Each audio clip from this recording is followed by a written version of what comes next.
Hello guys, let's go to a henna വർക്ക്. അതെ, ഇന്ന് നമുക്ക് ഹെന്ന വർക്ക് ഉള്ള ദിവസം കേട്ടോ. അപ്പോൾ 4-5 മാസങ്ങൾക്ക് ശേഷം ഇന്നാണ് നമ്മൾ ഹെന്നയുടെ വർക്ക് എടുത്തില്ലേ. നോക്കിയ സ്റ്റേന് എന്ത് രസമാണ് കാണാനല്ലേ.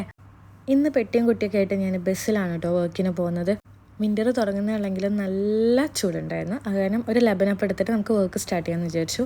ഇന്ന് തനിഷ്ക് ജ്വല്ലറിയിലായിരുന്നു നമുക്ക് വർക്ക് ഉണ്ടായിരുന്നത്. ജ്വല്ലറിയുടെ ഉള്ളിൽ കയറിയപ്പോൾ തന്നെ ഹെന്നയുടെ ഒരു കോർണർ അവർ നല്ല നൈസായിട്ട് സെറ്റ് ചെയ്തിട്ടുണ്ടായിരുന്നു കേട്ടോ. കാണുമ്പോൾ തന്നെ എന്ത് രസമായിരുന്നെന്ന് അറിയോ. ഹെന്ന വെക്കാനുള്ള ഏരിയയും നെയിൽ കോൺസ് വെക്കാനുള്ള ഏരിയയും മാത്രമല്ല നമുക്ക് റിട്ടേൺ കിറ്റ്സും കൂടി അവർ സെറ്റ് ചെയ്തിട്ടുണ്ടായിരുന്നു കേട്ടോ. ഞാൻ ഇടയ്ക്കിടയ്ക്ക് എൻ്റെ കയ്യിൽ സ്റ്റെയിന് നോക്കുന്നുണ്ടായിരുന്നു കേട്ടോ. ചെന്ന വഴിക്ക് അവർ എനിക്ക് കോഫിയാണ് തന്നത്. അത് കഴിഞ്ഞിട്ട് എൻ്റെ ക്ലയൻസ് വന്നത് കേട്ടോ. കറുവാച്ചൗത്തും ദിവാലിയും കൂടി മിക്സ് ചെയ്തിട്ടുള്ള എന്തോ ഒരു ഇവൻ്റ് ആയിരുന്നു കേട്ടോ. ഇത് രണ്ടും കഴിഞ്ഞിട്ടുണ്ടായിരുന്നു. ഉണ്ടായിരുന്ന കസ്റ്റമേഴ്സ് മുഴുവൻ നോർത്ത് ഇന്ത്യൻസും ആയിരുന്നു. വന്ന കസ്റ്റമേഴ്സിൽ കുറേ ആൾക്കാർക്ക് എൻ്റെ കയ്യിലുള്ള സെയിം ഡിസൈൻ തന്നെ വേണമെന്ന് പറഞ്ഞു കേട്ടോ. ആകെ ഉണ്ടായിരുന്ന 2 hours ആയിരുന്നു. അതിൻ്റെ ഉള്ളിൽ എല്ലാവർക്കും നല്ല ഹെവി ഡിസൈൻസും വേണമെന്ന് പറഞ്ഞിട്ടുണ്ടായിരുന്നു.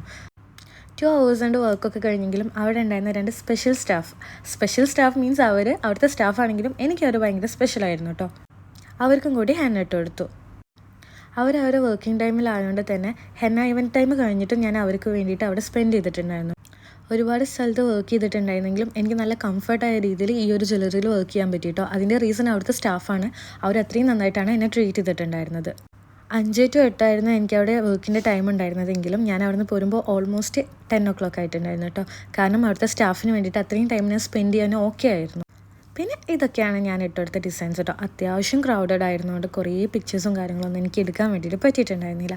ഇതൊക്കെ ആദ്യം വന്നതും പിന്നെ ലാസ്റ്റ് വന്നതായിട്ടുള്ള കസ്റ്റമേഴ്സിൻ്റെ അടുത്തുനിന്ന് എടുത്തതായിരുന്നു കേട്ടോ. നമ്മളെ കോൺസൊക്കെ അബുദാബിയിൽ അവൈലബിൾ ആണോ എന്ന് ചോദിച്ചിട്ടുണ്ടായിരുന്നു. UAE-യിലുള്ള എല്ലാ എമിറേറ്റ്സിലും നമ്മൾ കോൺസ് അവൈലബിൾ ആണ് കേട്ടോ. അപ്പോൾ UAE-യിലെ പുതിയ വിശേഷങ്ങളായിട്ട് പുതിയൊരു വ്ളോഗിൽ കാണാം. ബൈ. ഫോളോ ചെയ്യാൻ മറക്കല്ലേ.